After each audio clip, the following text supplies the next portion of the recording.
What's going on here is much more complex than that. Can we skip this? Like, hit the skip button or something? Oh, you don't want to skip this. Yes, we do. Hello there, Seraphim17 once again. This is my South Park The Stick of Truth hardcore difficulty walkthrough. We're about to be beating up Clyde, and we're exiting Canada, and we're going to be going to visit our new friends, which will be pretty much everybody recruited taking on the final area of the game. So we have a nice big army now. Everybody's unified and together, and we can finally take on the... I forget the name of Clyde's tower, but it's pretty big. Something to bear in mind as well here, folks. I've edited the sequence of a fight out of this video. It's in Clyde's tower against a bunch of Nazi cats and a couple of zombies, because I was using the zombies to revive themselves so I could kill them again with Cartman's ass. Because there's an achievement for killing 20 things with Cartman's ass, so I was doing that. And it lasted about 10 minutes, which would be 10 minutes of watching me fart on people and skip attacks so that they revive themselves, and I didn't really want to make you suffer through that, so I've just trimmed it out completely. The fight itself is incredibly simple, especially now you've got Nagasaki. You could literally do one Nagasaki and end the fight instantly. So, if anybody's wondering why it's missing, that's why. But there's probably a lot of people that wanted me to do that to all the fights, but the guide is so short, I decided to leave them in anyway. But now we've recruited the girls, we can come all the way back to the Elven Kingdom, talk to Kyle, and it's going to teleport us to the Forging Alliances Completed and the Beat Up Clyde side quest. So to open this gate, we're going to need to use Nagasaki twice. As soon as it starts vibrating like that, it means you're on the correct fart frequency, whatever the hell that is. And once you do both of them, it's going to draw the drawbridge down. So there you go. So from this point onwards, you can either fight those people in front of me here, or you can go to the right and turn into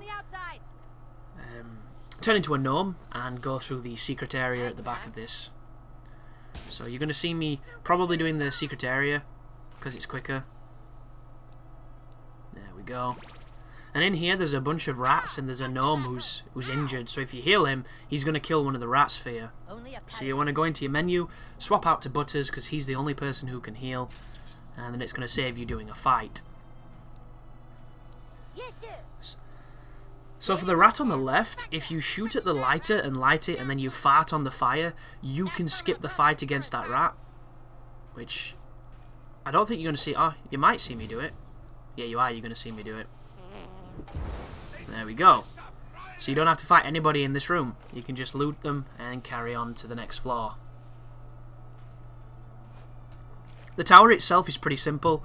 There's a couple of fights on each floor, and then there's a boss fight, and then and immediately after a boss fight, then there's some random segue into a different area, and then there's the final boss. So we're coming up on the end of the game on this particular sequence. But these guys here, I believe you can probably hit the bowling ball behind me to do something with them, or maybe the fireworks above, but I've never come from the left-hand side to try and hit any of that stuff. So instead I'm messing about trying to hit it here, and it really doesn't work too well. So I'm messing about cupping farts and trying to hit all of them. Because the best way and the most advantages you can get in any fight is to stun them with the thrown projectile and fart on them. Because not only will they be grossed out, but they'll be stunned. And you haven't really seen me You haven't really seen me do that too often. Mainly because I didn't really fart on people too often. But here comes Professor Chaos. You'll notice that there are 3 enemies. One of them is a spellcaster. The spellcaster's the worst because he can revive people. So you want to get rid of him on the back row first. Here's Hammer of Chaos. That's stunned both of them, which is awesome news. And then from here they're going to bleed. There's the bleed. And then we can finish them quickly off with our amazing Discus of... What the hell was it called? Discus of Might? Discus of Bleeding or something. And that's the end of the fight. So to get the ladder down, you're going to have to shoot the nail that's holding it up. You know, this is all pretty simple stuff.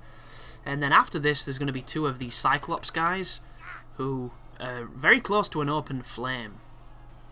But these guys have got some wicked aggro range, so you want to bear that in mind as I discus him and smack him. So, I don't remember this being anything really challenging. One of them is stunned, the other guy's one we'll focus on. He's got 4 shield, which means we'll take 4 hits before we start hitting his life. So if we can bleed him quickly, that'll be really useful. Here comes Butters with big old hammer. That's rid of his armor, and then it's just him. So here comes the attack. Or the buff.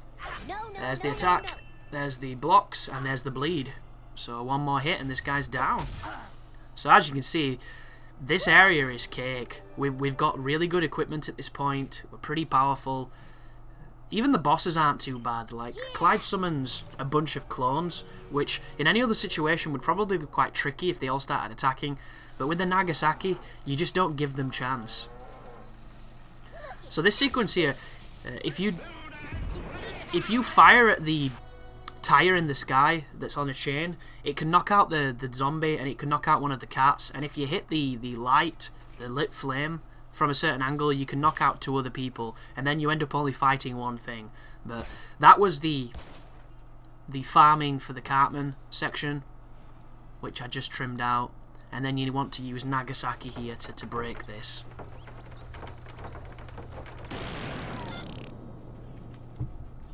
Then once you've done that, your buddies are going to help you. We've got your back. Pirates, help the commander. There we go. They're going to drop this ladder. And then the ladder's going to lead us to the next section, which is very close to the Clyde fight, I think. Oh no, there's one more room before it. So this room has got I think one of the final gym Pokemons, and this is a missable one. It's also one of the dumbest ones if you saw the show. Because they've all got stupid names, and then one of them is just a shoe, which is really, really funny if you've never seen it before. It's like Doggy Trot, Lamb Trot, and Shoe. But the guy on the right, you can shake down the tower using your ass with the good old Nagasaki.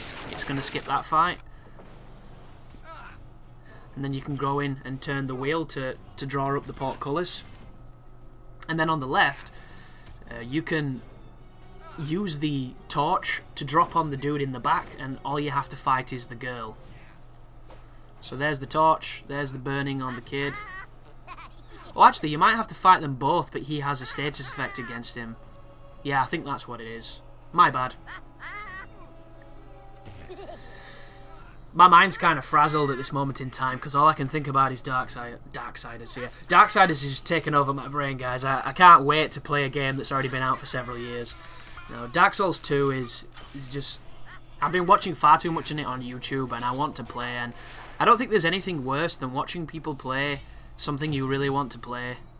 Because it makes you want to play it more, and it makes you start to get really selfish and solipstic by, you know, thinking that you should be playing, and it's a really dark hole of selfishness to sink into, and I'm trying to avoid it as best I can, but I don't really get excited anymore in the context of things like games, which is a really sad thing to realise, you know. New games coming out, I'm excited for them, but I'm not, you know, like I was when I was a kid. You know, that Christmas feeling, that's literally what it is, the Christmas feeling, man.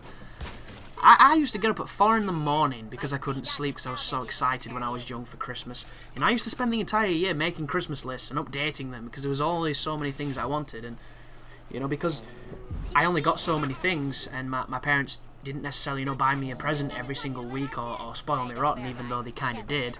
You know, it meant that Christmas and birthdays had a real value to them. And I would always, you know, be super excited to get stuff, because you didn't really get things at the other times of the year that were treats. And it was awesome when those days came around because they were really, really special. So I used to get just unlivably excited. It was insane. And I don't really feel that anymore, you know. I can sleep through Christmas, it just doesn't bother me. I'm more excited to go and get drunk than I am the Christmassy stuff that used to excite me so much, and it's just something that comes with age. But when I think about Darksiders 2, Darksiders 2, man, it's such a good game, you know. It's on my shelf behind me, but I can't touch it because I really want to play it. Now, fuck you, Darksiders. Now, when I think about Dark Souls 2, I physically have, like, a physiological response in my body. I'm almost trembling with excitement. It's so bizarre. it sends me just literally funny, and I haven't felt this for a very long time. It's pure childish excitement, and it's crazy to have that sensation when you've not had it for a while, but it's a great sensation too. So as much as I hate it right now, and I wish it didn't exist, I'll appreciate it after, and I know I will. But this is South Park anyway, and this is the Clyde fight, so you'll notice that I'm using my general strategy of using Butters to summoning general chaos, building some bleed, and seeing what he does. So here comes the clone army move, and I'm probably going to use some mana potions and then hit him with Nagasaki. Or maybe not. I'm just going to throw my discus instead, and then do some blocking, some failed blocking. There goes that guy. Oh, we're going to get Cartman in, and Cartman's going to use his arse. So this is a slower strategy, guys. You can just Nagasaki them and get rid of all of them. But, you know, for whatever reason, if you don't want to use mana or you can't use mana, I guess this will work too. But just make sure you're up on your blocks, because they can really save your ass on one of these fights. And the combos are not doing too bad too with the counter hits. Just combos on the block and then counter. You can tell which one the clone is because I did massive damage to them. In fact, I think Craig is going to die before the end. And I've said Clyde, and Clyde is, I think, at the end. They're the two people I get mixed up. I get Clyde and Craig mixed up. I don't know why. But here they go, channeling. A good tip as well, if you want to farm the interrupt a channel with a fart achievement, you can do it on this fight. Just throw your turns by attacking and not pressing anything so that you don't hit them, and then keep swapping party members. And then when they do start channeling, you can fart them and you can get that achievement really easily. But that's the end of the Craig fight. And then all that's left to do is climb up here, and then we're going to be faced with another conundrum, which is Mr. Slave's asshole. And we're then going to be going into possibly the strangest part of the game, which if you have if you're easily disposed to being shocked, like if your disposition is just not good when it comes to gross out moments or things that are a little bit unsettling, the next sequence is probably going to be a little bit too much for you. So thank you for watching, and you take care now.